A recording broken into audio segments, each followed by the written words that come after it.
Hello friends, Hindi short and Guru channel में आपका स्वागत है। यह अंक संख्या 5 की डिक्टेशन नंबर 1 है जो 100 शब्द प्रति मिनट बोली जाएगी। स्टार्ट।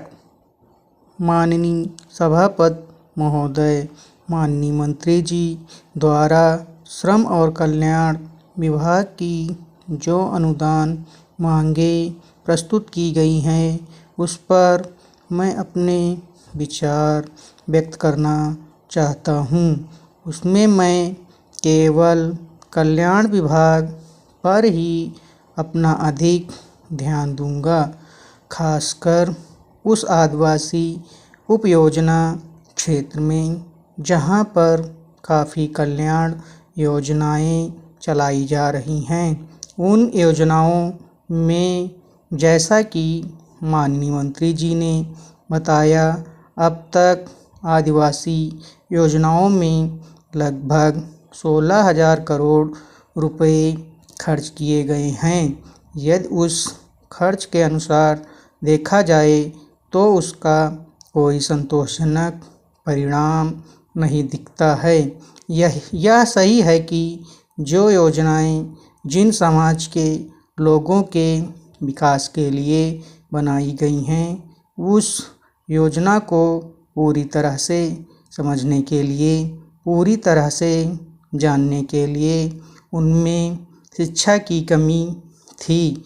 शिक्षा की इस कमी को दूर करने के लिए कौन सी योजनाएं लाभदायक होंगी, इसकी तरफ से आपने कोई ध्यान नहीं दिया और जो योजनाएं बनी भी उन योजनाओं के बीच में भी बिचौलिए ने ही रुकावट डाली और इन योजनाओं में जिस ढंग से लाभ मिलना चाहिए था उस ढंग से इसमें लाभ नहीं मिल पाया।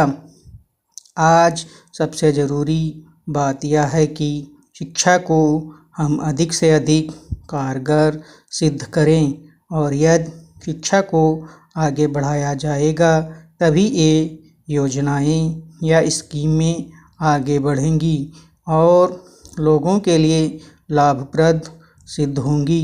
नहीं तो ये योजनाएं सिर्फ कागज़ में ही दर्ज होंगी और इसका लाभ जनता को नहीं मिल सकेगा।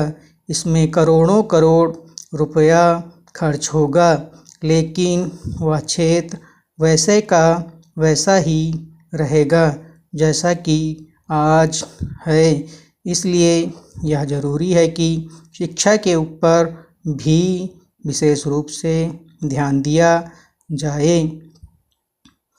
आज शिक्षा की तरफ से इस आंगनबाड़ी को शुरू कर दिया गया है। यदि इस आंगनबाड़ी पर सही ढंग से अभी से निगरानी रखी जाए तो बाल्यावस्था के बच्चों के लिए जो आंगनबाड़ी उनकी शिक्षा की तरफ, उनके स्वास्थ्य की तरफ और उनके वर्तमान दृष्टिकोण से जो वातावरण तैयार किया जा रहा है इसको यदि अच्छे रूप से तैयार किया गया तो यह योजनाएं लोकप्रिय कहलाएंगी। लेकिन आज इन योजनाओं की तरफ कोई ध्यान नहीं दिया जा रहा है।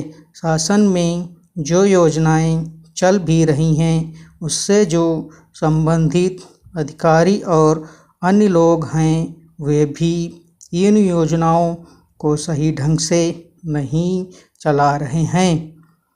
धन्यवाद दोस्तों।